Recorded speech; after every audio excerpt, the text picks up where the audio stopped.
I'm so disappointed. You should be. You I'm should so be. But go ahead. fell Let me asleep. hear why. Hey, let me hear why you disappointed. Let me hear what's up, people. But go ahead. Let me hear why you disappointed. Go ahead. Go ahead. First of Let all, me hear it first before. Let me it, hear it first. it's the wrong intro music, Yeah, and yeah. there's two It of is. them that It look is. exactly the It same. is. It is. That Let's that get back is the that sound intro man music. back. That intro music match your face. That was terrible. Yeah. That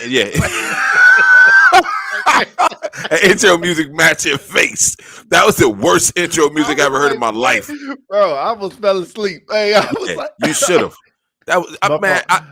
fault. Check your phone because I definitely text you like what is going on right now. Nick Jack, what's up, bro? Hey, Lick, that What's was up, bro? very soothing. It Yeah, wasn't it's supposed to soothing. be soothing. Yeah, It wasn't yeah, supposed to be. yeah. I felt like I should have been getting a massage right now or something, man. Once we hit it, I was like, "Oh, we are here No, now." no, no, no, no, no, no, no, no, no, no, no, It's like a no, no, bad no, dream. no, no. It's like a bad dream. You wait till you wake up. Ain't no once we hit nothing. We didn't do nothing. That was all you. Unpopular celebrities, bro. Once we hit it, no, we ain't hit nothing. I had nothing to do with that at all. People understand that. Yeah, see, thank you, Jack. I was trying to relax everybody to the Yeah, light skin. that's what that. No. You ain't Drake. You ain't none of that. You ain't Klay Thompson, Steph Curry. None of that. Oh my God, we ain't doing that. We back. Hey, welcome back, yo. Welcome back to the show. Yo, we have a good, interesting show for y'all today, man. I'm very excited about this one. Also, I'm trying to pull it up now. I think we are live on YouTube. I'm pretty sure we are, if I'm not mistaken. And what I'm going to try. Yep.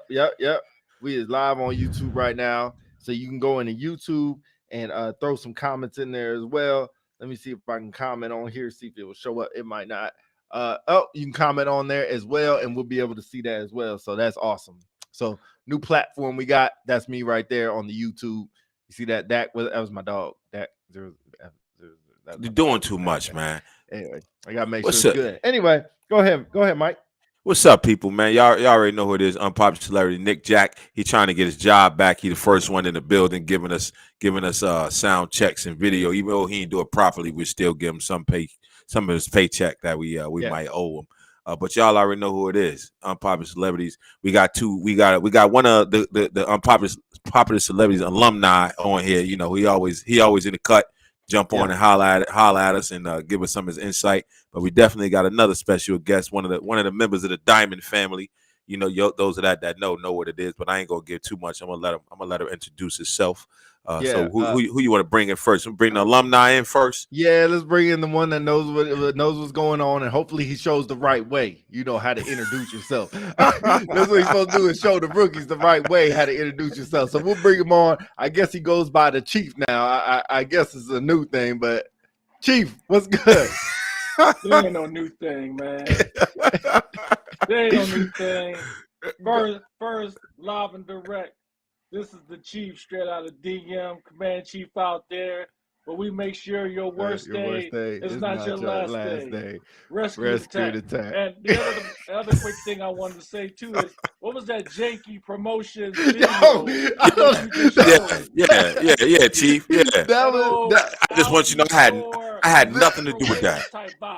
I had nothing to do with that. That was all P. He ain't even run that by me. So we gotta have a business talk after the fact. Yeah. Are we talking hard stuff or are we doing love music today? What's up with that? What's up with that? Yeah, look, ask Al B. Shaw over there. All right, well, let's bring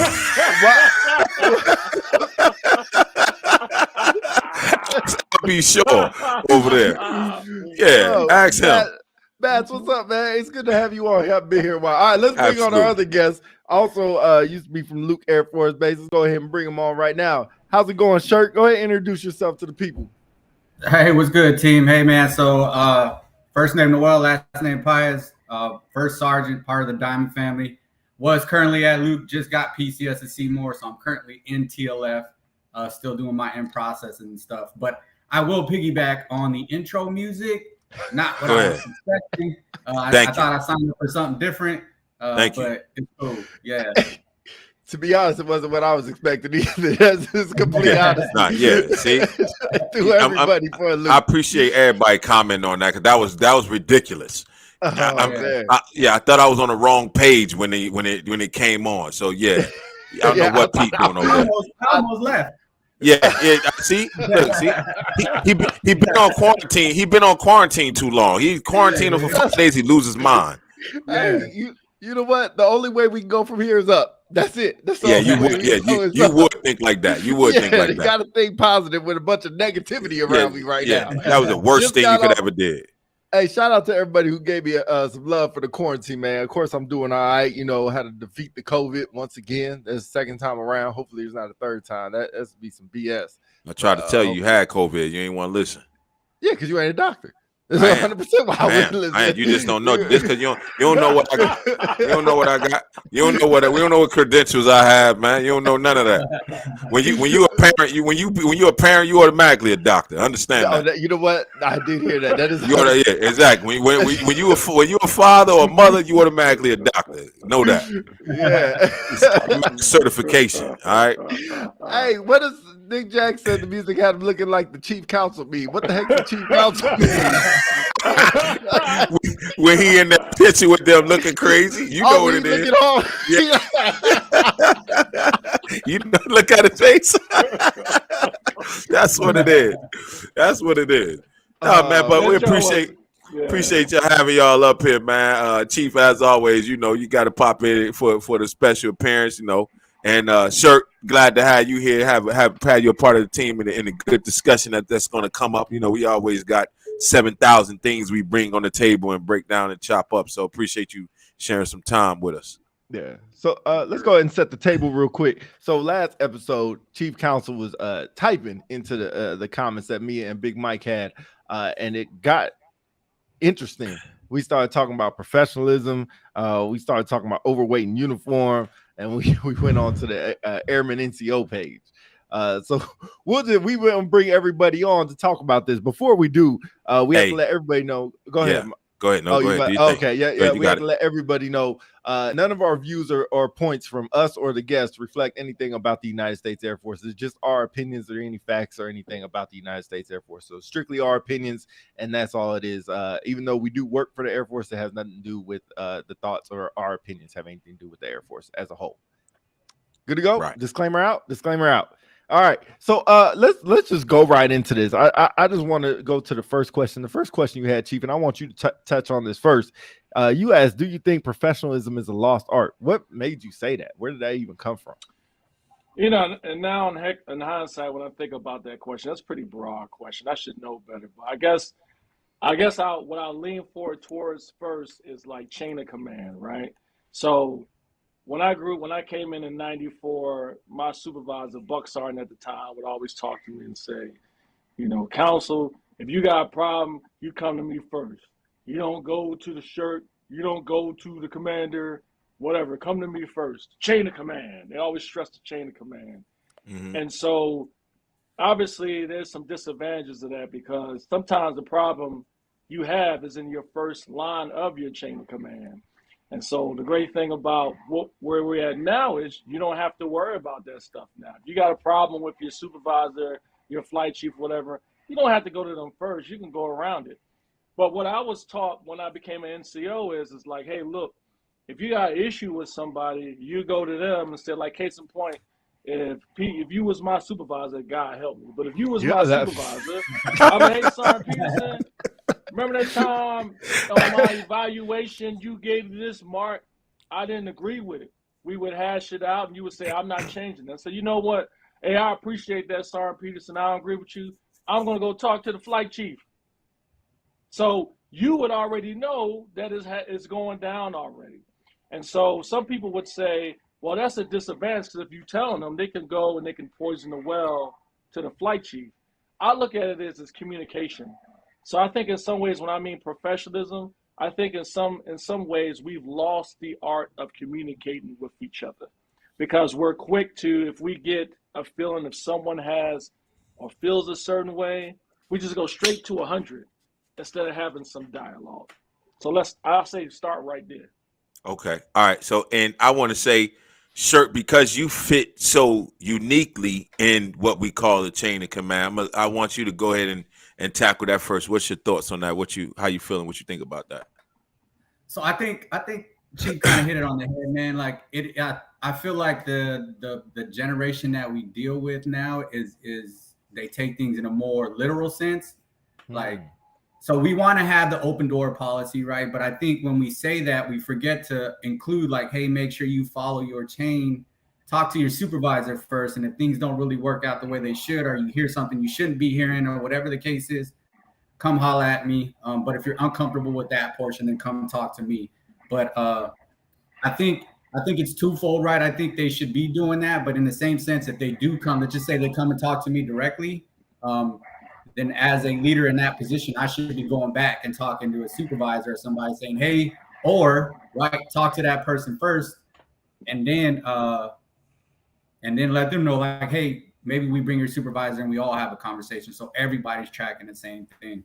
So I think it does need to kind of follow that, but I feel like it's either the supervisors are maybe not giving them that door to walk through, or me, as just say somebody came and talked to me and then I didn't do the follow up with somebody that I should have followed up with, so everybody's tracking. But that's kind of how I see it. That's kind of how I operate, right? If I have an airman or somebody that comes and hollers at me, and I feel like it's something that could be dealt with at the supervisory level or NCOIC or flight chief, I'm going back, I'm having a conversation, just kind of giving them the broad scope of what's going on. So now they can engage from their perspective and kind of handle it on that level.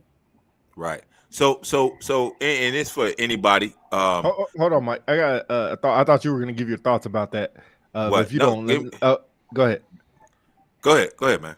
So really, my thoughts on that. I agree, but it's kind of hard at the same time, because if my troop goes directly to the shirt, I feel like it's like you almost cut my legs out from me. You know, it's almost like you involve two people when two people didn't have to get involved. So now that they are, it's like now I feel like I have to run things kind of past you.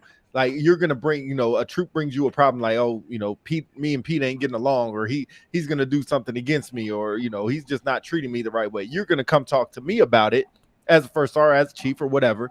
And now all of a sudden, I'm gonna have to make a decision and go talk to the troop. But once I do, your job, just like anybody's job, is to follow up, be like, you know, kind of what happened, I would think, or if I'm wrong, please tell me if I'm wrong. And now it's like I almost have to report to the airman almost, and report to you as well, to kind of what decision was made with that conversation. So you know me, I'm always gonna bring that devil's advocate piece. So I would ask you this: whose fault is that? Right. So if there's a problem, if your troop got a problem, and the automatic thought that your troop doesn't, or the automatic thought is not what the troop have, is to come to you, because we talk about lowest level, right? If your troop don't feel like I got a problem with how Master Sergeant P did that, I need to go talk to him. If they don't feel like that and they feel like I need to go to the shirt, whose fault is that? Is it theirs, or is it the person that they need to talk to? They haven't created that island where the troop feels like I can go to him or her and open that, because that door is there. Who does that? Who responsibility is to create that avenue? Chief, go ahead. I see you want to say something. Okay, so I agree and disagree. I agree because when you're the supervisor, your main goal, one, is when you meet the troop, you establish some type of rapport. Once you establish rapport and you have good communication, you should be in a place where you can give positive and constructive feedback, and it's easily acceptable by the subordinate. But I found, and even in some cases where you have a good relationship between the supervisor and the troop, sometimes there is a disagreement where the subordinate still doesn't agree with what the supervisor is going to do, and then they go around, not around, but they go to the next level and discuss. So the key is when they do that, there's no hurt feelings, there's no sideways feelings, and you can have a discussion. And to Pete's point, you'll find, like, say if the shirt is the third party that got called into the disagreement, sometimes the shirt can not only clarify the decision of the supervisor or what the issue really is, and then they can mend the relationship. Because sometimes it takes a third person to be able to see, hey, you think your supervisor is being mean to you because he's making you go to the ACE meeting on your day off. But you didn't consider that the supervisor went with you, and this is going to set you up for below the zone and build your development. And they're like, oh, because the other person, I would assume the troop, whoever he went to for help, respects that person, i.e., the first sergeant, the chief, commander, or whoever, maybe even IG, and they're more apt to listen. Because sometimes people, when they get bad news, they tune out everything, no matter if it's good for them. So I can agree and disagree with that. Okay. And I only asked that, and I'm glad you said that as well, Chief, because a lot of times the problem is people can't set aside, their feelings, right? Because if you do, because we preach chain of command, right? And then we all know the shirt fit in at any point in time. So we shouldn't be looking at them like, why did you go to the shirt? Because the shirt fits in any piece of that chain of command, right? But you get people that, if the troop does go to the shirt and then he come back and say, hey, sir, just, I just let you know I went and talked to the shirt about this, that, and third, or the shirt comes back, 9 times out of 10, that supervisor still feels some type of way because they like, oh, well, why didn't you come to me? Or what? But we preach that and we know that they can go to the shirt. You know what I'm saying? So I think the rebound piece of it is important to feel like, okay, well, I don't have a problem with that, but is there anything I can help you with, or where we at with this, instead of getting mad, and then destroying that relationship even more. So I think it's a twofold. If we're going to preach something, we got to be able to understand it and not feel some type of way about it when it happens. Sure, go ahead. If I could jump in, I would say that portion right there is very important, but it would also be on me to iterate that to whomever the supervisor is. Like, yo, I'm not coming at you in a negative manner, right? Here's what happened. I understand what he said. I get, like the chief said, I gave him a broader scope of what was going on, right? It wasn't personal, right? Sometimes it's business is business. I think I saw somebody say, like, sometimes airmen go to talk to whoever that it appeases them. Essentially, sometimes it is that, right? They didn't hear what they wanted to hear, so now they're going to go and talk to somebody else, right, to try to get what they want to hear. But that's sometimes it's not the actual message, right? It's how it's communicated. So that's where I would come in and try to communicate it in a different manner where this individual can understand it a little bit better. And then when I come back and have that second conversation with whatever portion of leadership in that chain, it should be like, hey, man, I'm giving this back to you. Like, you don't need to come back to me. I don't need to hear about this. Like, unless you need my input or some type of mentorship or something like that, you got it, right? Because we should empower our leadership to do what they need to do, which means that I don't need to be involved in everything, right? So I think it, like you said, twofold, right? We need to be able to have that conversation with the airmen, but at the same time, I should be able to communicate with the supervisor or the leader in a manner that allows them to take control of the situation. And I just fall back to be the third portion if it's needed. So that could be a portion, right? That miscommunication between that supervisor and whoever the next person that individual talked to. Right. I find it interesting. It's almost like airmen and sometimes NCOs as well think this is like like you're driving a bus and you're pulling up to a bus stop, and if you don't like who's on your bus, you just kick them off and pick up some new people until basically you make your route around, and then you have the people that you want on the bus. And that's kind of how I feel. It's just like, if you don't like somebody, I just got to complain enough or to the right person to listen to me, make it make sense. And then all of a sudden I kick them off my bus, as I like to put it, or kick them out my circle. Then I got to deal with them no more. So it's almost like the AAU basketball type of approach. It's almost like, if I don't like the coach, I'll go pay for a new coach. If I don't like the players, I'll go find new players to play with. And so that's really where I think their mentality is. It's almost like this is their island. And if you don't fit in with what they're doing on their island, no matter what you bring to the table, all 4 of us on here bring something different to every troop. We should not be able to bring exactly the same information to the same troop. Something that you might bring, Mike, is something different than I'll bring, Chief and Shirt as well, to that troop. Even though it should all be beneficial, some might be for later, some might be for now, some they might understand now, some they might understand later. And I think that's really the problem, is even NCOs, I see NCOs all the time, like, as security forces, we're saying we're on a flight, like, oh, I don't want this person on my flight, even though they might be toxic. Like, to be honest, they might be toxic, but instead of even trying to work with them, you almost just want to pick your team. Now, all of a sudden, you have an all-star team that everybody loves you love everybody, and it's like, oh, we work so well together. Well, of course you do. But in basic training, you didn't get to pick your team. In tech school, you don't get to pick your team. When you leave tech school, you go to a base, you don't get to pick your team. But then all of a sudden you get to somewhere and he's like, oh, I want this person, or, I like Mike, I don't like Pete, or whatever. I don't know if anybody got any thoughts on that. No. I agree. I guess only thing I would say is part of it is our fault. Like, going up in the ranks, man, like, I mean, we've all been a victim of it sometime in our career where we were promised something or something occurred in the unit. We were either lied to or misinformed, and you lose trust. Like my supervisor tells me all the time, he says, you can't surge trust. And it's true. It's like once you lose trust, then people get to a point wherever you say, they don't believe anything that's coming out of your mouth.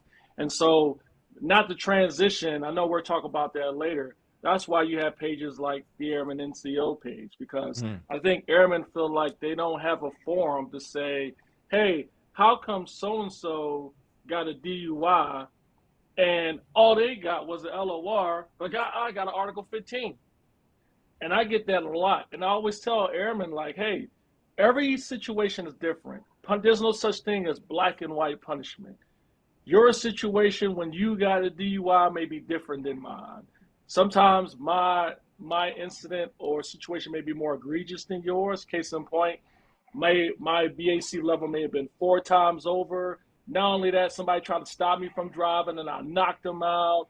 And then not only that, I drove straight into the police station. You know what I'm saying? Whereas with you might have been slightly under the limit and all you did was just get pulled over right when you got out the gate. You know what I mean? Every situation is different. And I'm not saying that both of them shouldn't have got the same punishment, but when commanders go in and they make the decision on how to discipline, in the shirt Pete can attest to this, they always go in, everything is not always the same.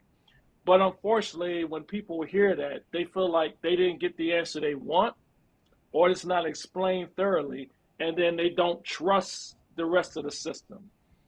So do we think those situations should be explained, right? Because we see those situations happen, and the first thing you tell somebody is, "It's not your business." You know, this happened. You know, person A got this, person B got this, same situation, same situation to a cent, but the details were different.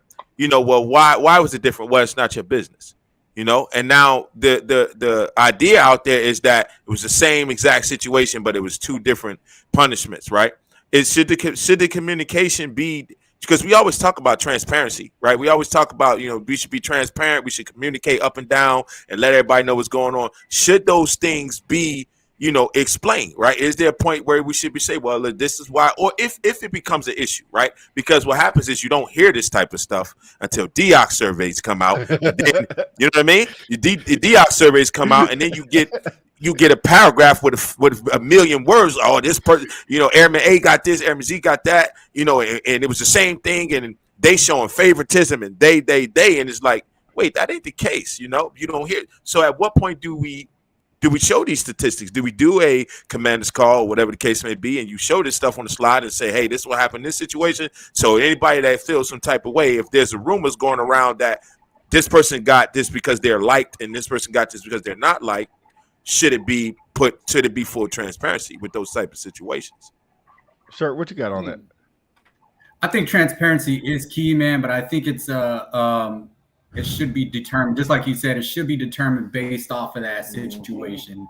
So if there is something that is coming up, right, and there should be a portion of some part of that leadership chain that is hearing these different rumors or whatever, like, hey, this dude got that, but this dude they did the same thing, but they got different.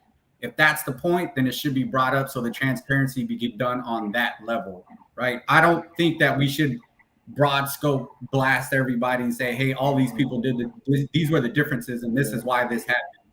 But if we need to have the pockets of transparency in order for the leadership to kind of do what they need to do to control that within their world, I think that's 100% acceptable. And I've done it, like we've done it before, to where we had people that were kind of having similar conversations, right? And it was like, hey, let's talk to that leadership, that flight, give them a little bit more background on what the differences were in those specific situations without giving too much information, and then allowing them to kind of develop a plan on how to communicate that to their team so they understand that it's not favoritism, right? There are differences in the specific situations that forced it to be different approaches to whatever you want to call it, punishment or corrective actions or whatever it is. So I think transparency is key, but it needs to be done constructively so it's not just broad scope to everybody.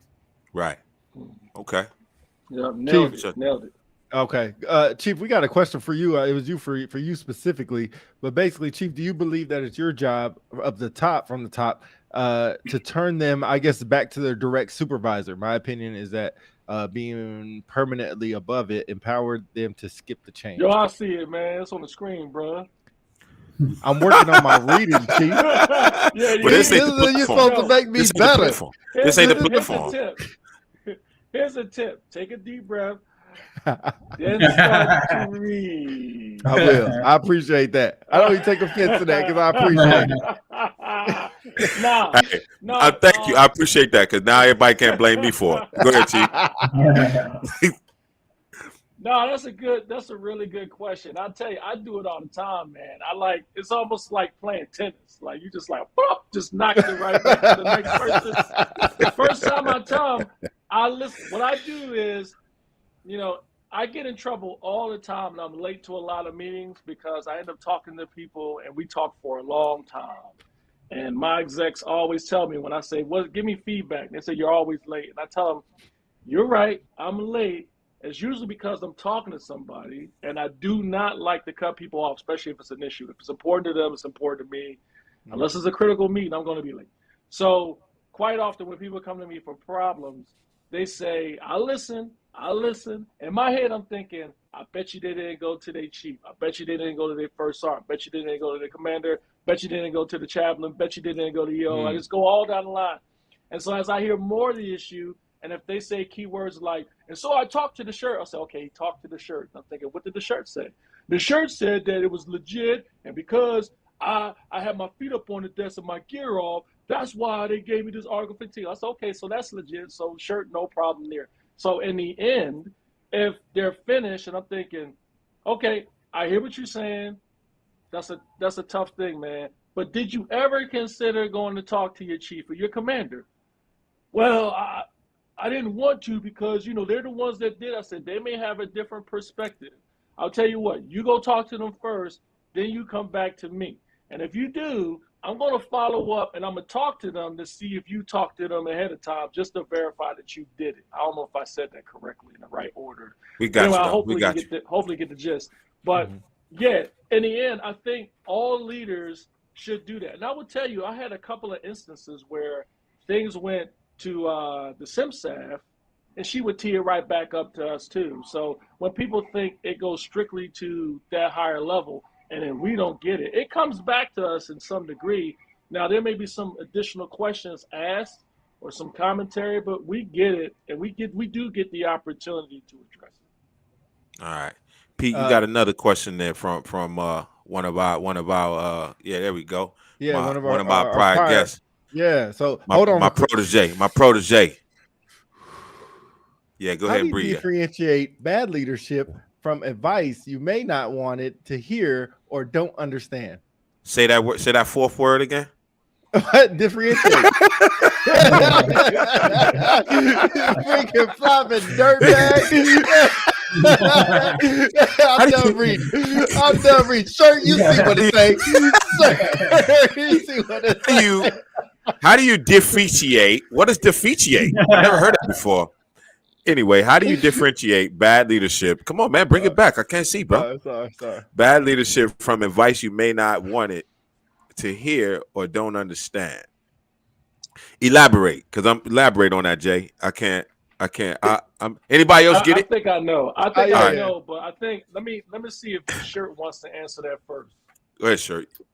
Yeah, so I would say, man, that sometimes it takes a little bit of self-reflection, right, to understand the difference between something you didn't want to hear and then something that maybe somebody doesn't know what they're talking about. Self-reflection is key, right? And then also doing your own research and having the ability to go out and find the answer that needs to be there, right? So the whole saying of trust but verify, very important, right? So go and talk to people, try to understand.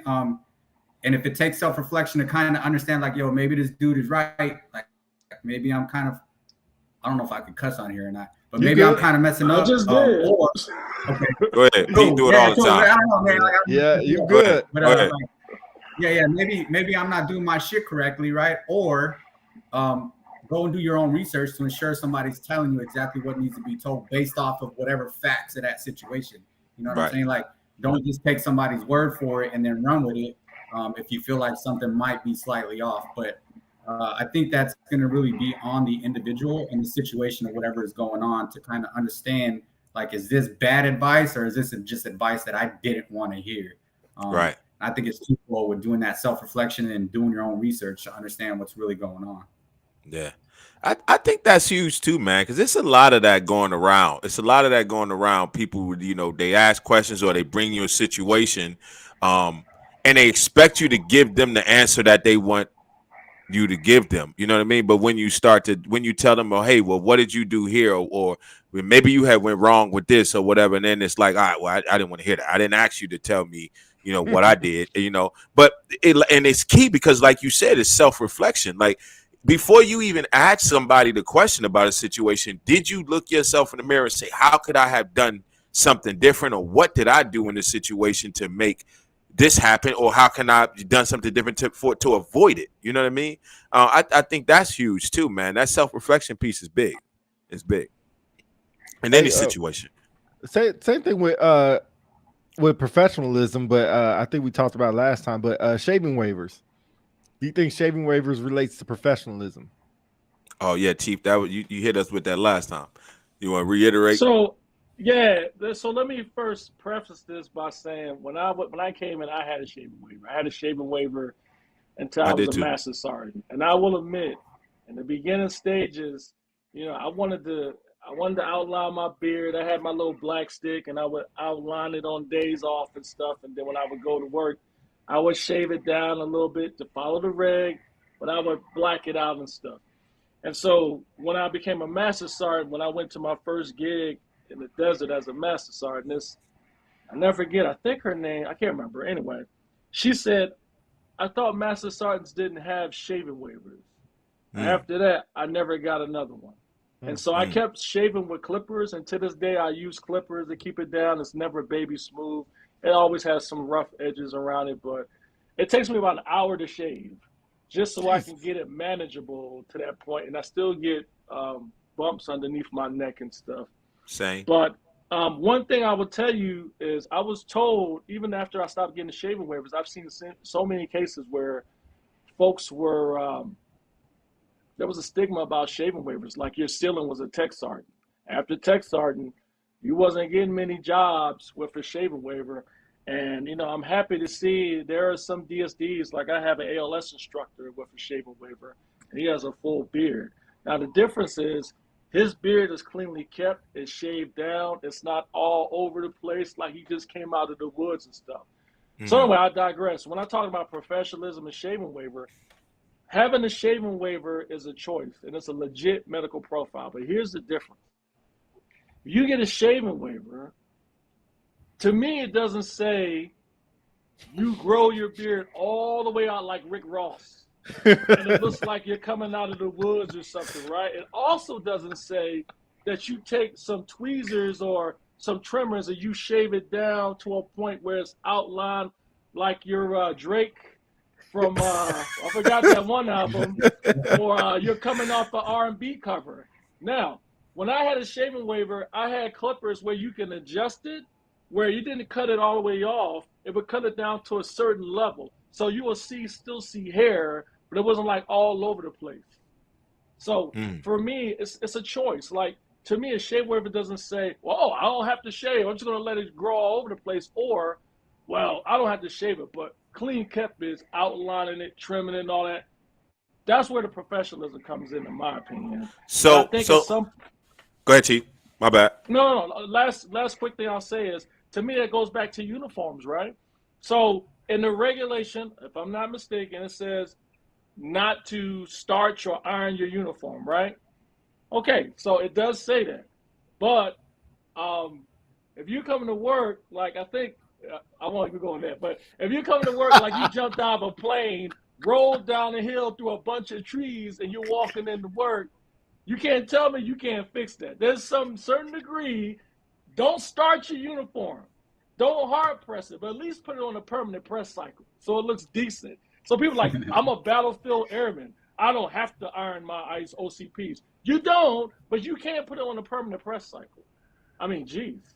Okay, Yeah. all right. I'm sorry, Mike. I'm gonna let you go. I'm laughing Go ahead. because Don't you dare say it. Okay, go ahead, Mike. Go ahead, Mike. I want to tackle the neat piece, right? The professional piece, right? About the beard thing.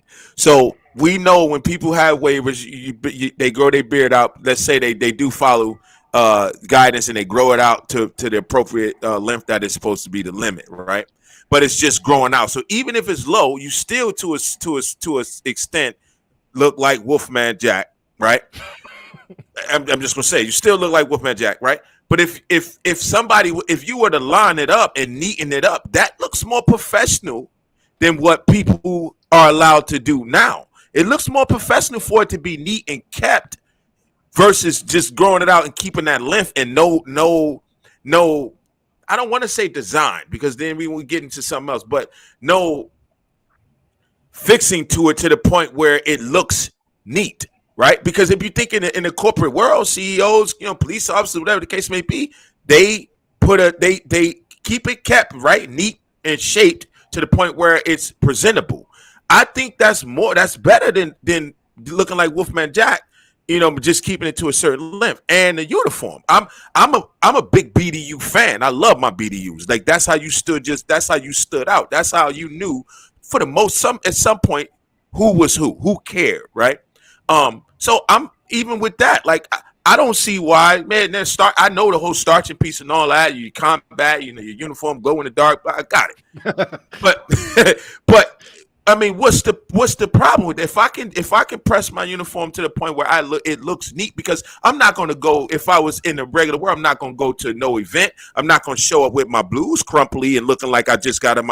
I'm not going to do that. You understand what I'm saying? My blues going to be pressed. My blues are going to be neat, and they're going to know this dude cleans up well because he wants to look presentable. So I think those two takeaways from what we are allowed to do is actually taken away from looking neat and professional. That's just my opinion. I mean, I want to hear what y'all got to say. Go ahead, Shirk. I mean, I 100% agree, man. Like, I think it's like comparing it to the uniform thing, right? Is spot on. I understand, right? Like battlefield airmen and all that, but you're here. Like right. You're not out there right. war right now, right? Right? So make sure you're presentable while you're here. Now, if you go down range and you got a whole different mission, you do all different other. Okay, right? Like things are different, but while you're here, right, and you're walking outside the gates of this base and you're representing the Air Force as a whole, like you should be presentable to a point where people can differentiate you being an airman between just some other, I'm not saying it's a negative, like just somebody else outside of the gate, right? Right. Like, but I think people are taking, like I said, I feel like a lot of people now are taking things in a more literal sense and saying, this is what I can do because this is what it says.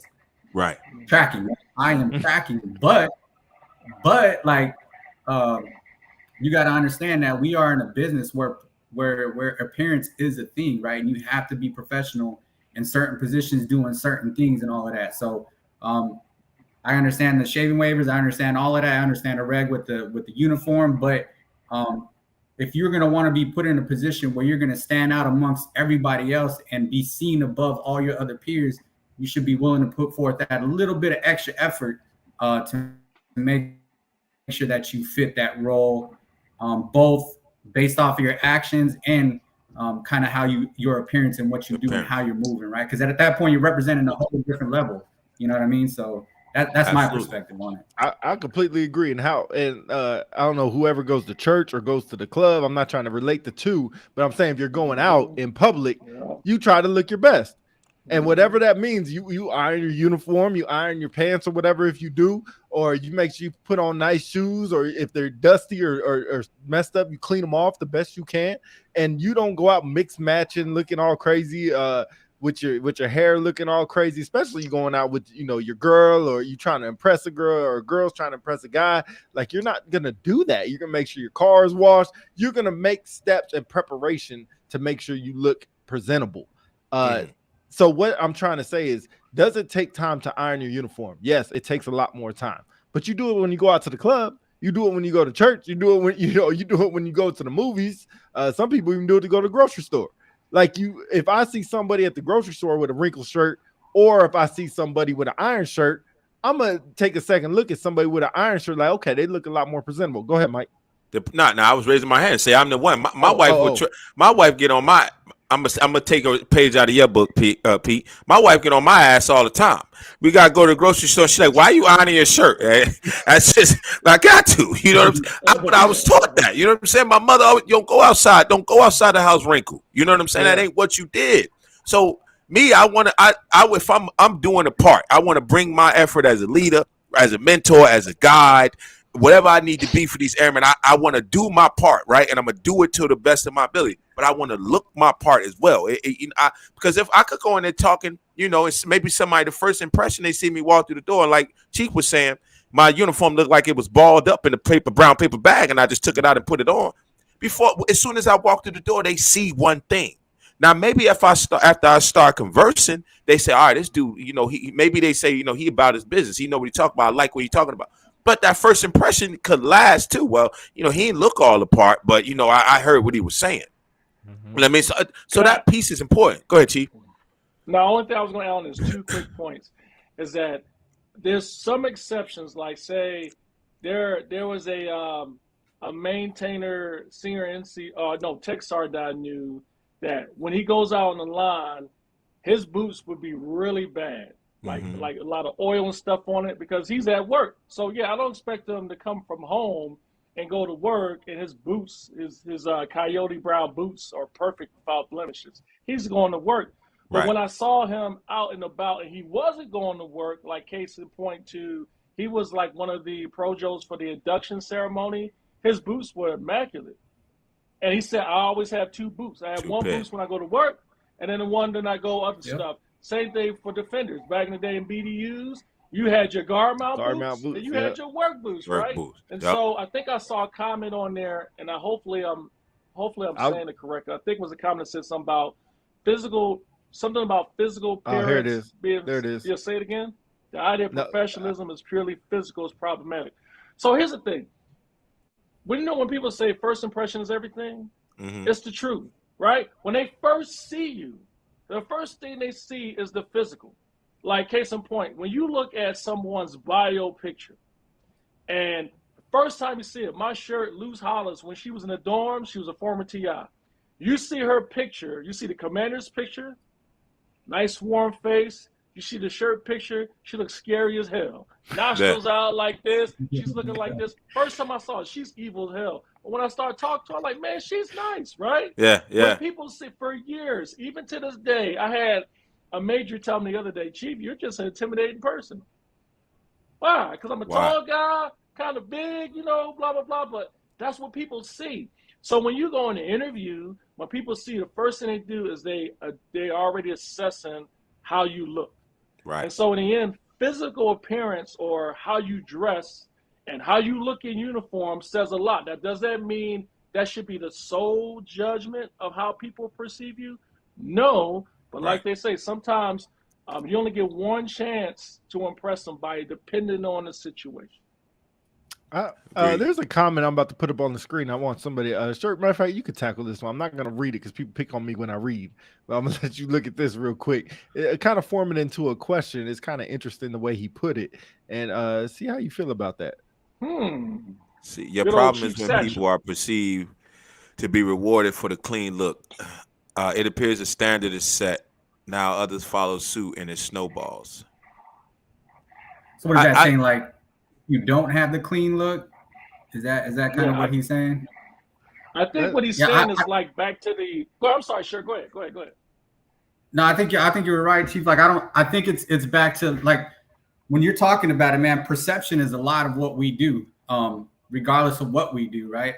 The way when you move around base, whether you're inside or outside of the gate, like perception is what it is, man. Like when people are outside of the gate and they see you in a uniform, they don't know who you are personally, but they know what that uniform represents, right? So I think having that perception of having your shit together is a key concept in what we do. And could be a standard that's been set throughout the time. It could be based off of whatever, right? But it is something that is there that should be upheld, because as you move up in these different ranks, you are put in positions to where you are no longer just representing yourself. Now you're representing a flight, or now you're representing a unit, or if you're a command chief, you're representing the whole wing, right? So now you are a representation of that entirety of whatever it is. So you have to put forth that best foot first. And regardless of what we say, man, even if you're moving around, you're trying to find a boyfriend or a girlfriend, like a lot of times you're looking for the good looking person beyond everything, unless you're doing like some blind dating or whatever. But so that perception and that clean look or whatever is a key concept in what we do. But I don't like the Chief. I think the Chief hit it right on the head, man. It should not be the sole thing that we are using to put people in the right places, right? It's not the sole concept, but it is part of that concept. And it's just based off of the different levels that you start to operate on as you get out and try to be better and broader in this great Air Force that we represent. I don't think it's snowballs, man. Yeah, I think the snowball thing is essentially, again, that's just a perception, but it's on the opposite side of not having a clean look. You know what I mean? Like, so I see two parts here, though, because the snowball could be good and the snowball could be bad. And then also, that piece is, I agree 100%. It should be the sole point, but that piece can be a deciding factor, right? Because just like you say, let's say you grade in 2 1206s, right? And then everything that's in there is just damn near spot on. You got to find that one thing that separates the two. So you say you got two guys, or two individuals standing next to each other, like, man, they both involved with the community. They both doing, they both duty is insane. Like they take care of their job. They troops are killing it. They both got bachelor's degrees, and then you're like, man, like, what is it? But then you start looking at Airman A and Airman B. Like, well, Airman B, his uniform, that's the same uniform he had for about 2 years, kind of ashy. His boots, but this guy, not only is he doing everything that I just said, his or her uniform is just every day is spot on. It can become a deciding factor.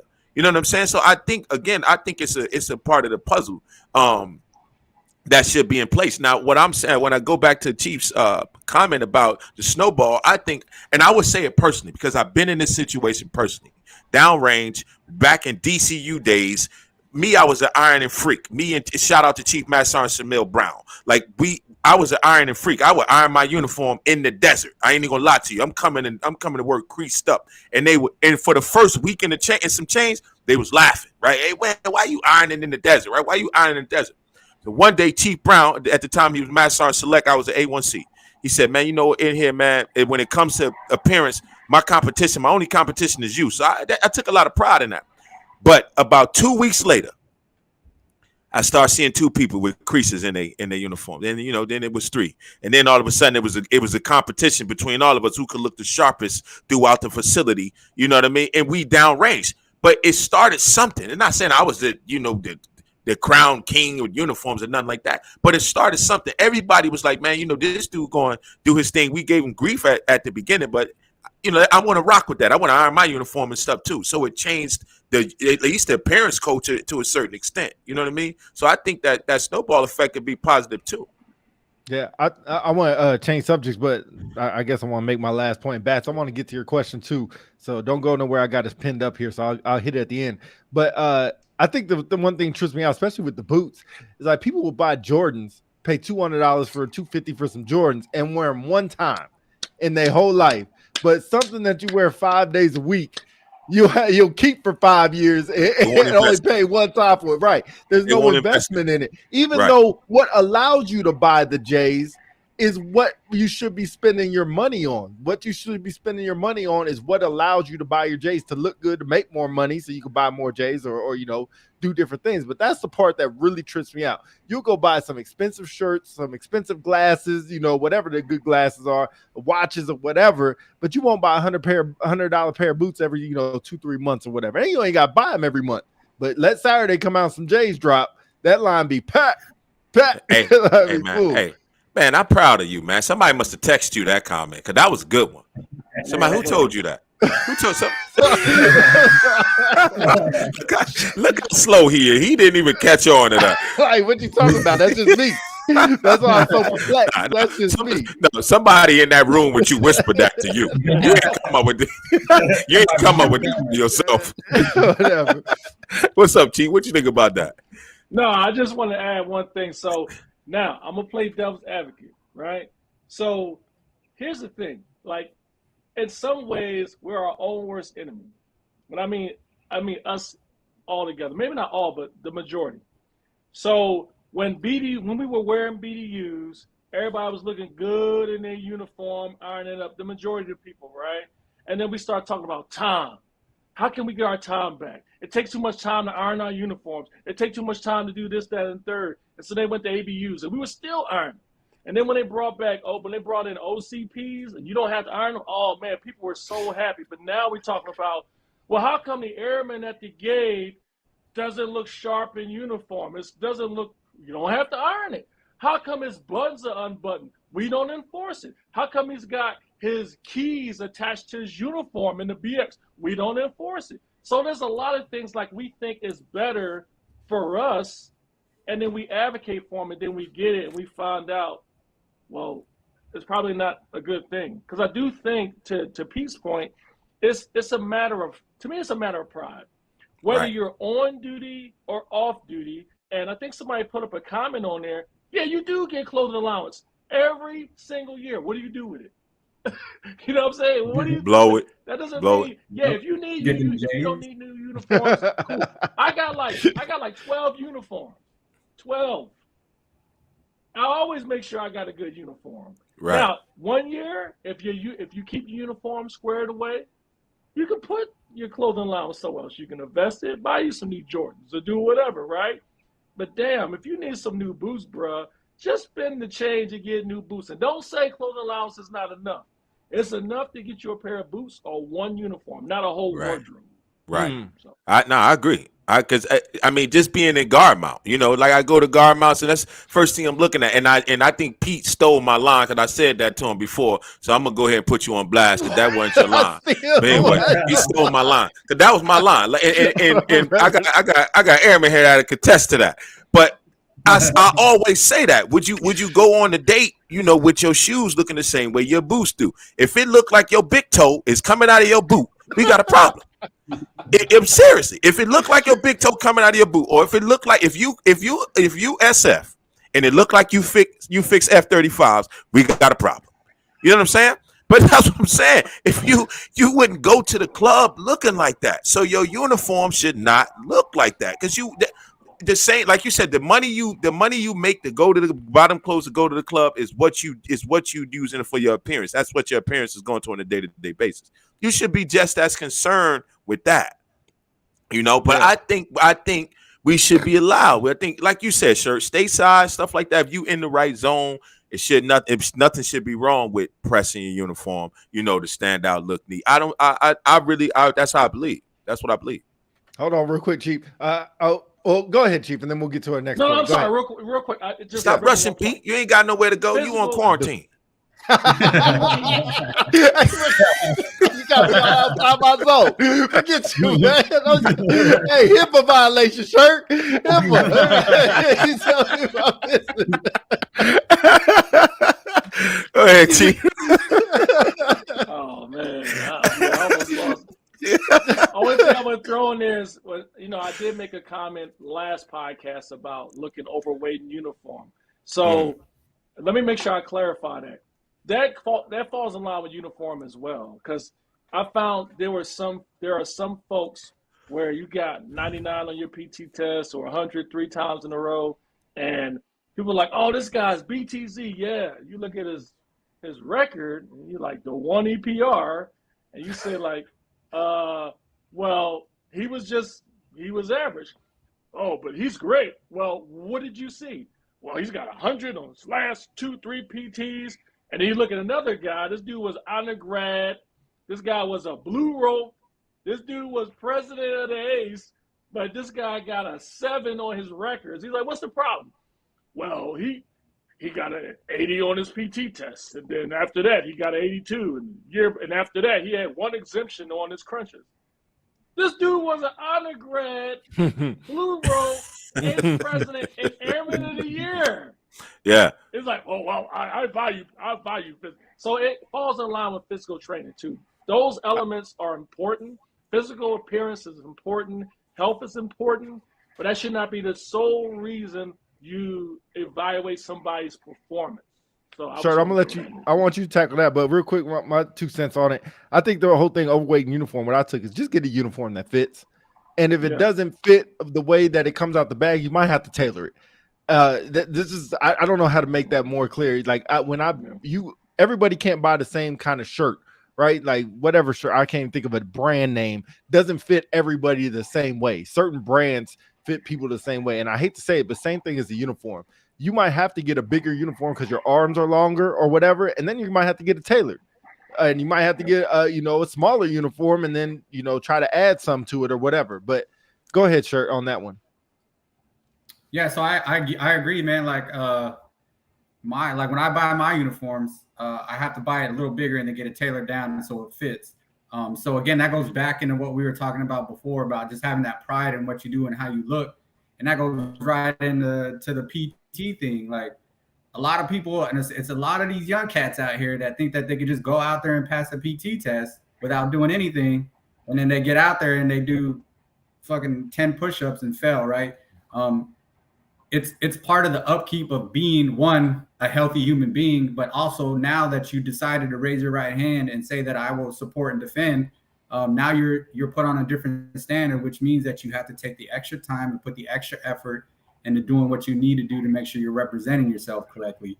But again, like we said it probably 10, 15 times, like this whole concept should be based off of the whole airman concept, right? It's not just one little factor that is making people great and not great. It's the whole airman concept and kind of making sure that we are following that line. That goes on the airmen, and then that goes on us as well as leaders. So that's kind of my perspective on all of that. Mike, got anything to add? I mean, I'll have nothing different, man. I agree with you with the size and uniform and just being smart. Like, ain't no need to get your right size and then get it tailored and you look like your button about to fly off and be a weapon to somebody. It just don't make no sense. Nah, seriously, because I'm dead serious, man. You got to be smart. You know what I mean? Like, ain't no way you get up and you put that shirt on and you don't see that what we see with your midsection sticking out. Like, you see that. You know what I'm saying? You see that. So it's no way that you don't. But you got it. That's why I say the appearance piece is important, to me. But I'm with you too, Chief, as far as the whole this guy, he got a lower score on PT, and then all this other stuff is just extremely stellar, and that's what it goes back, and it's a whole nother show with how opinionated a lot of our evaluations and stuff. It's opinionated, and it affects some things. You know what I'm saying? Sometimes you got one person that's looking at things, and it's like, he sees this or she sees this. You got another person sees something totally different because personally they're looking for something different, and they're not going off of what we should be going off of to evaluate people. What Bat say? It took a lot of our military buried the whole day.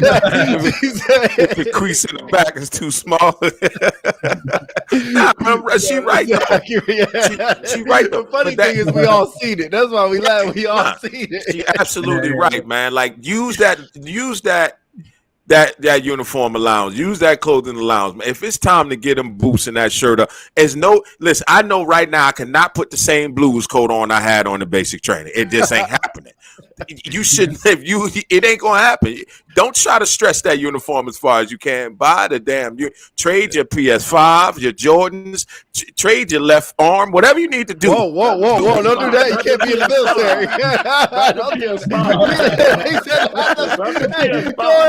Go ahead and do the left arm, but not the PS5. Chief ain't care about the arm piece. You just said the PS5.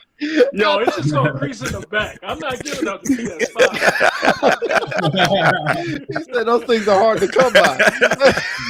but seriously, man, Bat said it best. Shirt, you said it best too. It's about pride, man. It's about what do you really care about? Do you care about what people going to see, your perception, what you're going to leave, what's your legacy? Do you care about how you present yourself? Do you care? And that's what it comes down to. Like we always talk about it all the time. Like, what is your why? Everybody had a why, and the reason why they raised that right hand and said, "I'm going to do this." Nobody had a gun put to their head. Nobody got. I would hope not. Nobody got threatened to develop. This is a volunteer service. You said you wanted to do this for a reason. What was that reason? And if you always remember that reason, you'll be okay. What happens is people forget that why. They come in and they start crying about where they posted at or what duty they had, or they didn't get to do what Airman Joe or Jane got to do. So now they mad and now they don't want to put their best foot forward. But what was the reason why you came here? You different from all them other people. You know what I'm saying? What was your why? Remember that and keep pressing forward. Yeah. All right. Let me get to this thing, and this is gonna be hard. So everybody, kind of hold on. Is this Bassus? Is this? I said, is this? Is this? I don't know what I. Go ahead. I'm tripping. What the world? Get your life together, man. Go ahead. Go ahead. Everybody, hold on. Take a breath. And I just want to go around the room, right, with all three of us, or all four of us. God darn, I can't count. The Airman NCO Senior NCO Facebook page, right? We'll just go there. I just want a yes or a no. Is it good or is it toxic? Mike, what you got? Why you ask me first, man? And you can't ask yes or no with it. First of all, who put you in charge to make the rules? Wait. Why can't you just say, is it good or is it toxic? Is it yes or no? What? First of all, what kind of option is that? No yes or no? Is it good? Is it toxic? What? Yes or no? That Yes, make no sense. Yes, it's good. No, it's not toxic. Go ahead. Is it good? No, shut up. See, you don't even know how to explain it. That was ridiculous. That was horrible. It's either yes is good or no, it's not. You can't say yes is good or is it toxic? Yes or no. We spent 10 minutes. You could have had your answer out by now. I'm surprised you can count to 10 minutes. Anyway, that can't just be a yes or no. It can't be, because it cannot. I don't think you can't have an opinion. I'm in the middle. How about that? Okay. That's my opinion, sir. All right, sir. What you got? I'm the same, man. That's a complex thing to ask a yes or no question. Thank you, sir. Thank you. I'll stick to the middle answer as well. Like, I'm kind of torn between the two. Chief, what you got? And then go ahead and explain. Well, I'm going to use my command chief training and say first, that's a very good question. I would say no with caveats. Okay. So that's kind of like saying in the middle. And here's why. Here's the reason why I say no. Because what I don't like being posted on there is unfortunate incidents such as, say, a water main breaks, or somebody runs into an aircraft, or someone accidentally, like if it's a mishap on base, like say fire truck is responding and it turns the corner, hits a fire hydrant, and somebody are posted on there. Like, I get it. It's funny, you know. But my thing is, if I'm at a base and I notice, like, say it says "Welcome to this base," and one of the letters is missing, and I post it and I work there, I should be embarrassed. Like, this is my base, right? I don't want people to be like, "Yo, your base is garbage." Like, there's some pride in there involved. Like, I don't want my stuff out in the street. Now, the caveat is, I think it's a great way for people to voice their frustration and for people to hear them out. You see it all the time. Please don't post, this is anonymous, blah, blah, blah. And then there's some comments on there that's very helpful. So I'm like, hey, this isn't right, blah, blah, blah. And there has been a lot of things that was posted. There was some traction and movement behind it. And it did cause some, some change, some significant change in most circles in the Air Force. So that's why I would say no, but with caveats. Sure, go ahead. What you got? My man Chief Satchel said the same thing. I agree 100%. Sure, what you got? So I'm on the same aspect, man. Like, I think it is a good thing because it allows people to kind of say what they need to say and get stuff off their chest. Also, in the same aspect, there is an accountability factor to it. But on the flip side of that, I think people are just so used to throwing stuff on social media that they don't really think about what they're doing. Like, it's just part of the culture now, especially with the younger, even I guess across the different generations, it's part of the culture now. Like, social media is is just that, right? Like I don't think really there's not a lot of people that operate without it. So that's kind of where I'm torn. I think like the accountability and letting people vent, and then the people come in and giving them good advice and all of those things. I don't think you'll ever get away from the people that just go on social media just to act dumb on social media, like to type whatever they want to type because they don't have no repercussions about what they're saying within that realm. But at the same turn, man, I feel like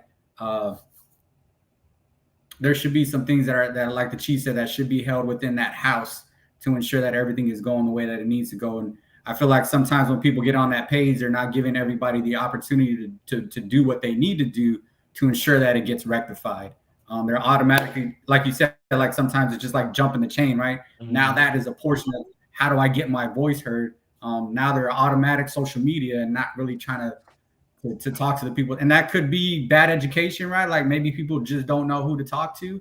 But on the other hand, they should be willing to ask those questions so it could be held and taken care of the way it needs to be taken care of.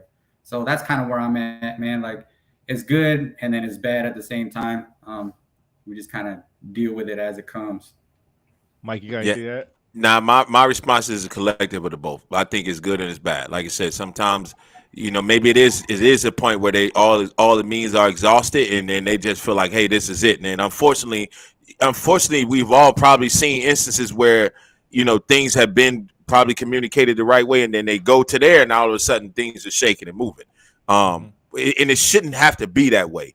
But unfortunately, in some instances, it is. But I would say the same thing. I think it's good in it's bad, but yeah, I think it can be toxic to a certain extent because people don't know the limits. People don't know the parameters, or people don't know where certain things. That's just like if you got problems in your home, you know what I mean? Certain things you just ain't going to tell people about. You're going to try to deal with in-house and it just stay close hold. Certain things ain't damaging or whatever the case may be. So yeah, you might tell somebody or you might have a conversation about it. So I think I would agree with the both. I would go with both of them. I think you took the idea right out of my head. It's like you talking about your home and you really relaying your home in a bad light, or you can be. It's like when somebody gets a LOR and they post it on there. I'm like, for what? Is it crazy? Is it whatever? Or they do like, a rebuttal and they put it on there. Like, for what? Or they, if they want to change something or want to get their opinion out there, it's like you give anybody a platform, they'll say anything they want to say. And you really can't control it. So you're giving people platforms to say what they want to say. And then you got to kind of knife in between the truth. Because there's a little bit, I want to say BS to every story. You got the ask three people, whatever it is, the right, the wrong, and the truth story. Yeah, there you go. So it's kind of that little thing. But it's like, all I have to do is put this out here. And the funny thing is, it gets traction. So if I say it, like you said, Shirt, I could just jump the chain all day. I could literally put out my two fingers, post something right now, and get traction on it. And it could be something that is very significant, that is a big deal that needs to be, or it could be something small, or it could be something that the leadership can handle. But they don't even get a chance anymore. And I don't really, I guess, mind the memes as much because I understand the memes are funny, but I do mind if they're like you said, like taking a picture at the base with a letter missing, and now it makes a funny word. I do mind those. Like those, like why? Somebody fix that thing. Somebody drove through that base 1,000 times, and now nobody fixes it. Like somebody fix that thing. What I do mind is that when people call out people on there that they didn't even get a chance or knows what's going on, it's almost being like blindsided. That's what I do mind. And it's that page is not for that. It's like Google or Amazon. They don't have pages that we could go on to show all their messed up equipment. And all their messed up. Not iPhones that you know of. Not that you know of. I mean, yeah, not that I know of. I guess you could say that. But 99% sure that somebody would have blocked or pulled that down.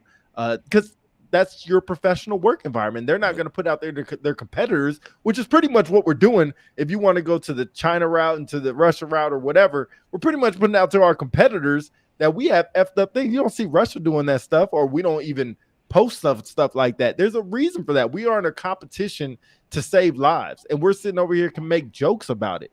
And I just don't get why. It's like Amazon is in a competition to make more money. They don't make jokes about their Amazon Fire phone or whatever that phone was that didn't make it, and they probably have an uptick of inventory. They don't make posts about there like, look at all these phones I can't sell. I'm gonna tell you, man, disgruntled employees post things about those businesses all the time.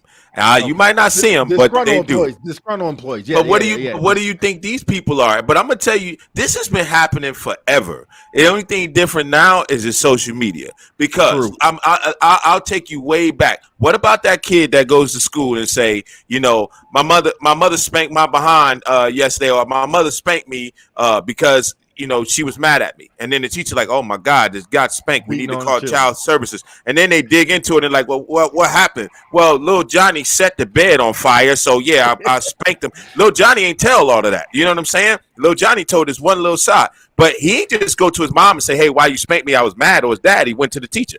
It's been happening forever. Just a different platform. Now you got a bigger platform that can reach the world. You know what I mean? Like that point. Yeah. Sure, Chief, you got anything to add? Oh, go ahead. I'm sorry. I would just say, man, no, I think. Go ahead. Go ahead. No, you got it, Chief. Go ahead. No, go ahead. Sure. I'm sorry. I never. Oh my goodness. We good. So I would just say that I think you hit it right, man. A lot of times when we see things on that website, it's a small portion of a big issue, right? There's no context to what people are looking at, and then people don't take the time to get the context about what they're talking about. It's immediate reaction, immediate post, immediate comments to whatever they're seeing. That's right up in front. Like, to be honest, man, like I've seen things posted that dealt with situations that I was directly involved with. And it was a small portion with an entire complex issue. But nobody really knew the context behind everything and why it got to whatever little point they saw. So I think the context portion is what people are lacking, and they just feel like they could talk about whatever they want to talk about based off of whatever knowledge they have, because they read a certain thing in there based off an LOR or whatever. So I think context is huge, man. And that portion of it is missing completely in a lot of that, which is why people feel like they can say what they want to say, because it's all based off of their previous, whatever they do themselves. So context is big, man. And I think that's why people just feel like they can say whatever they want to say. Amen. Yeah. I agree with you. Chief, you got anything to add?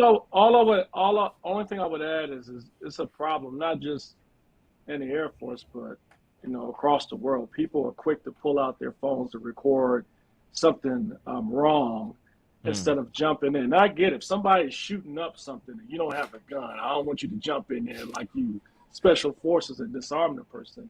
However, if you see someone doing something and you can get involved or call the police, how about we do that besides pulling out the phone and recording it?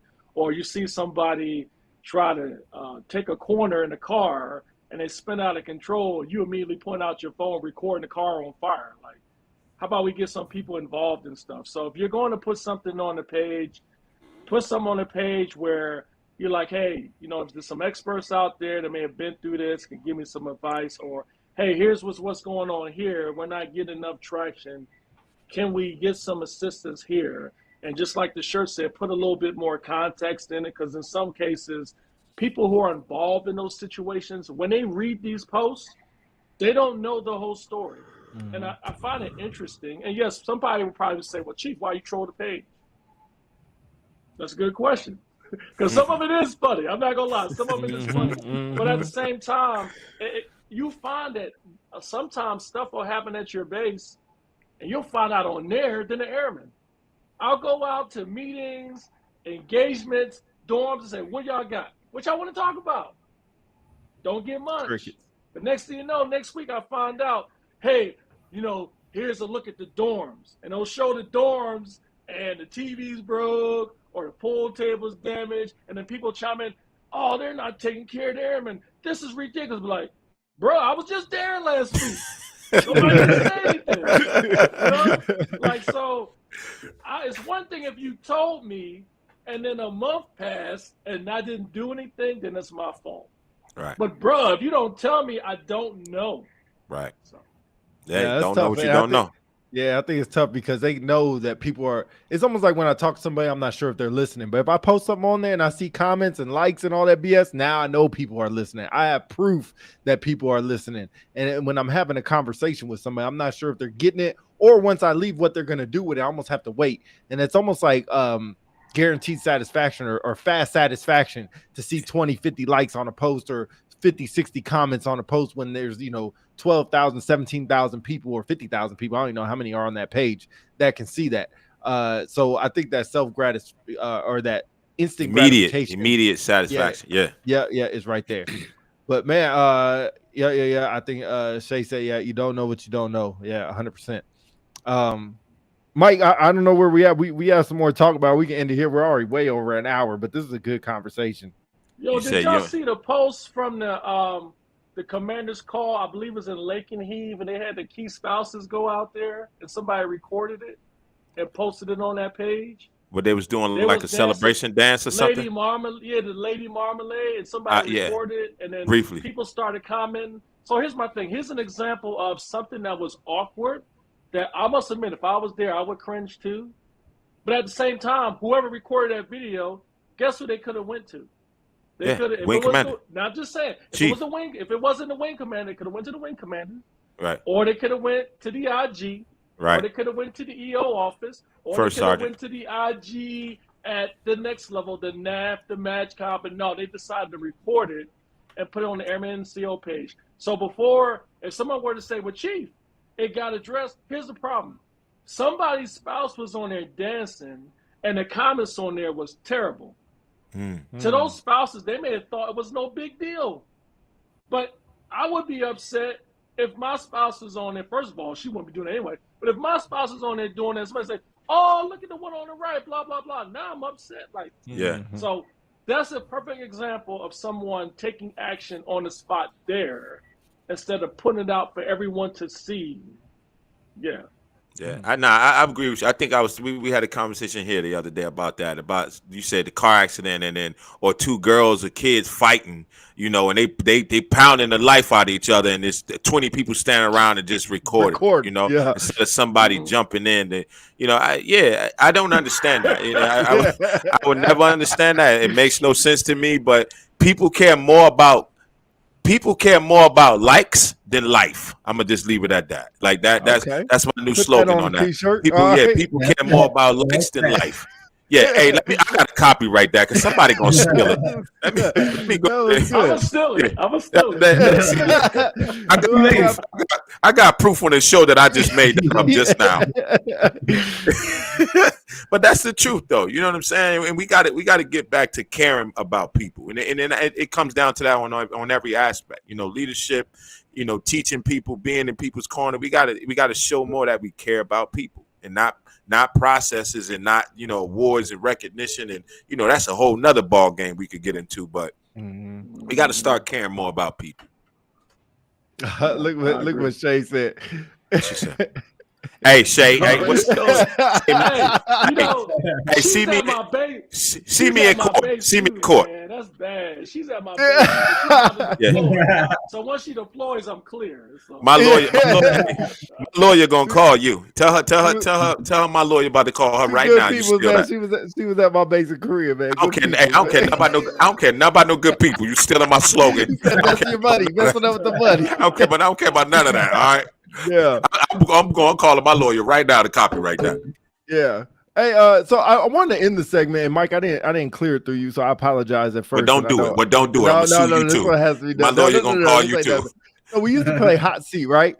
So I was looking at some hot seat questions. Now I think we need to change to would you rather. So I think we'll give you all 5 questions, kind of rapid fire. Would you rather? And I'll give you guys a question. You just come up with the answer. Is that cool, Mike? Go ahead, bro. All right, Chief, you ready? Yeah. All right, I'm gonna start you off with an easy one. Would you rather team up with Wonder Woman or Captain Marvel? You about to get Chief in trouble. No. I said team up, not hook up. I said team up, like a member of the superhero team. Listen. So all right, I'll be real quick. So here's the thing: are you talking about comic books or the actor? Because if you're talking about the actor, clearly No, I'm talking. I'm talking about the team. Book, like if you had to go to comic book. Yeah, strictly comic book. Captain Marvel. You still gonna get Chief in trouble. Let me explain something to you. Wives don't care about none of that. All wives. When you ask that question, his wife only heard male or female. And he was. That's it. Go ahead, bro. All right. Would you rather be chronically underdressed or always overdressed? Overdressed. Would you rather lose your sight or your memory? My sight. Oh, you said your sight? Yeah. Yeah, I'd rather lose my sight. Okay. Would you rather labor under the hot sun or extreme cold? Ooh, that's a good one. I would say the cold. Yeah, I would say the cold. Because if you're laboring, you're going to get hot eventually anyway. So it's going to keep you warm. If you're hot and you're laboring, it gets worse. Right. Trust me, being in Arizona, as you all can attest to, it's hot as hell out here. So. Yeah, pretty much. I agree. All right, last one. This is a good one. Would you rather vomit on your hero or have them vomit on you? What?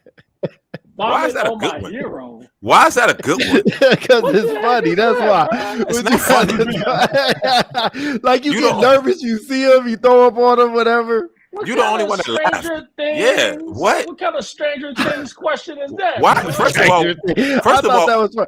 Okay, how about this? How about this? Why are people vomiting? Why? What? Change the question, man. Would you rather? Where's that? All right. Would you rather have a full phone battery or a full gas tank? I think I know this. Full gas tank. All right, sure. We'll go to you. Would you rather get a paper cut every time you turn the page or bite your tongue every time you talk? Paper cut. That one you can't answer. Hold on, let me go to a different one. Where you get these questions from, man? Don't What worry site about did you that. on? Why? Wait. Yeah, Would you I need rather to be? get that. Would you rather be in a zombie apocalypse or a robot apocalypse? Zombies. Zombies. Okay. Would you spend a year entirely alone, or a year? Or excuse me. Would you spend a year entirely alone in a home, or a year without a home? Without a home. Go on a cruise. Oh, okay. This is not your immediate boss, but just go on a cruise with a boss, or never go on vacation again. I'll go on a cruise with a boss. Oh, okay. All right. The last one. Would you rather talk like Yoda or breathe like Darth Vader? Oh, that's easy. Talk like Yoda. Not for me. He said not for me. I'll say talk like Yoda too. Yeah, I don't even watch none of that. Oh, I know Darth Vader. I don't know if I can do it. I don't know if I can. No, do or do not. And that was actually pretty good. Chief, you've been around Pete too long. Nah, that is Been around Pete too long. No, we'll keep these going. There's a lot of good ones in here. I couldn't get to all the good ones right away, but there's a lot of good ones. Oh man. Yeah, but anyway, yeah, I like the vomit one, but that was me. But Oh, anyway, You would like that one. Out of all of them, you like that one. This I could guy, go man. on a day. That's pretty good, man. You think about talking like Darth Vader to your troop. You have failed again. Why did you start, Chief, man? No. Did y'all see the last Kenobi episode? Please tell me y'all did. I don't watch none of I that. don't watch that Oh, crap. God. Nobody watches that. Sure, Nobody you watches see that it? stuff. No, we didn't see I it. didn't see that. I don't even know what that is. Exactly. Yeah, sure, Me grown neither man. do I. Sure, the grown man. He ain't seen Y'all that. trying He to ain't say seen- I'm a herd? Yeah, Y'all trying to say I'm a cornball? Hey, I ain't kinda. saying that. I didn't say none All of I'm that. saying is, Chief, we ain't see it. What's his name So again? If you watch Mandalorian or Boba Fett, they have another series called Obi-Wan Kenobi. Obviously, you know who Obi-Wan Kenobi is, right? Nope. I Who? hope you do. Obi-Wan He- Kenobi, the is Jedi he the robot? from Star Wars. No, Like, you Y'all speaking another language. Thank you, Shay. I'm about to say, she the only one. Yo, Yeah, I thought last episode was phenomenal. One of the best lightsaber duels ever, man. Next, Yeah, nah. well, not as good as Darth Maul, but one of the best. who? Hey, Chief. Chief. I thought that was a dish or something. You talk about OE1 Kalofi or whatever. I heard- Loaf for bread. I don't know what the heck that was, Chief. But all right, you got it. Hey, Chief, I got one for you since you like comic books. Would you rather run as fast as the Flash or be as strong as Superman? Strong, man. Strong. Uh, Strength is important. These questions suck, bro. Look I'm who not asking you nothing else. I'm not asking you nothing else. That's the last question I asked. Look That's the who last picked the question I asked. Ask no more questions. Anyway. Look who picked the question. Would you rather eat cereal or drink milk? Like what? What is it? Look, man, that's enough for the questions, man. You fired. Good ones on here. Anyway, Ain't no you good can't ones fire on me. there. There's Yeah, some no, good ones on ain't no here. good. Just leave the questions alone. Matter of fact, Anyway. send the questions to me after the show, man, so I can back these questions. I should have said Anyway. no, man. It don't matter. So anyway, we'll go ahead and end the show right here, man. I appreciate both of y'all for being on here and having these difficult, well, they're not difficult, but good conversations, real good Absolutely, conversations, absolutely. open conversations. So I appreciate that. But unpopular celebrities, man, we'll be back next week. We got a lot of guests lined up that we got to get situated and handled, but we should be back next week if everything goes all right. Unpopular Celebrities 2.0 deployment, TDYs, 365s, everything else coming up. Big Mike, what you got? Hey, man, I appreciate y'all coming out. Chief, as always, you already know what it is. Appreciate you, Shirt, for taking the time to get with us, broadcasting live from TLF and your new assignment. Hey, we wish you the best of luck. We wish you the best of luck out there. As always, if you need anything from the Unpopular Celebrities fam, let us know. We always going to be here. Yeah. Chief, go ahead and close us out, Chief. Yeah, I'm going to get the close out. I'll be the last person. Uh-oh. No, well, Shirt going to be the last person. You should have told me that. Shirt going to be the last one. Oh. But hold on, Shirt, go ahead. Shirt, can you please go first, close us out, and then we'll go, Chief. Thanks, Shirt. I appreciate y'all hitting me up, man. Some great conversations. I definitely watch y'all's episodes, man. So anytime, man, y'all want me to jump on, hit me up, and I'm always down. Keep doing what y'all doing, though, man. People need to hear what y'all talking about. Appreciate it.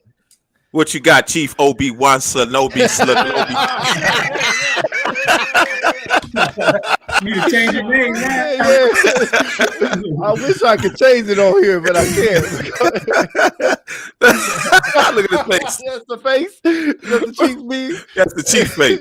Oh, What you got, Chief? Anyway, so before I get into the last part, I have a suggestion. You know how you can have the comments come back up and read them? Mm-hmm. You, for Pete, what you should do is, you know how they get that little red ball that goes on top of the words so you can slowly read them? That's what you need. All right, that's enough with Chief. We done with Chief. We done with Chief. I was with you for a minute. Nah, that's a good idea. That's a good idea. That wasn't right, man. That's a good idea. I'm trying to help you out. This is what we need you, Chief, to do. Come on, all right? You. Look, I ain't gonna keep getting this harassment. All right, this is why I'm in control of this. This is why I'm in control. Man. Work for me. Oh man, I got tears coming out. No, seriously. Hey, yeah, I echo y'all comments. Yeah, a shirt is good stuff, man. How great it is to get a shirt on here to offer up opinions about some of these topics, because you guys are in the trenches. Just like I tell the shirts every day when I go to the council, man. You guys, man, the stuff that y'all do, man, I don't think we really understand or really appreciate shirts the way we should. The stuff that you guys deal with. We always talk about, across the board, we take care of airmen. Y'all just live and breathe airmen 24 hours a day, 7 days a week. And oh, by the way, all the stuff that you deal with every day, you take home. 1 minute, you're this. Then the next minute, you got to be like this, then like this. It's a roller coaster. So right. I appreciate you living out the time being a diamond, man. Hopefully you'll consider extending as a diamond. But either way, appreciate everything you do. And then welcome to Shady J. Yeah, welcome to Shady J. Yes, sir. Okay. Yeah, Likewise. Goldsboro in the house. But anyway, Pete, Mike, always a pleasure, man. Yeah, always a pleasure being on here. I look forward to being on here. Anytime y'all need me, y'all let me know. I'm always going to be in the comments. And don't worry, I'm going to Google the little red ball for Pete. So that way you can add it. Love the way you guys have ascended in your programming, man. This is always a great venue to talk about anything and whatever you want. And it's no holds barred. I love it, man. Appreciate it. Keep doing what y'all doing. Unpopular Celebrities, and we out. Yes, sir. Y'all already know what it is. You don't get to close out the show. We do. That was it. They just close it out, man. Let them close it out. You always got to mess up something, man. You killed it. Go ahead. Go ahead and do what you need to do. All right, y'all. Unpopular celebrities. We'll see y'all next time, man. We out. Peace. That was garbage. Peace. Yeah,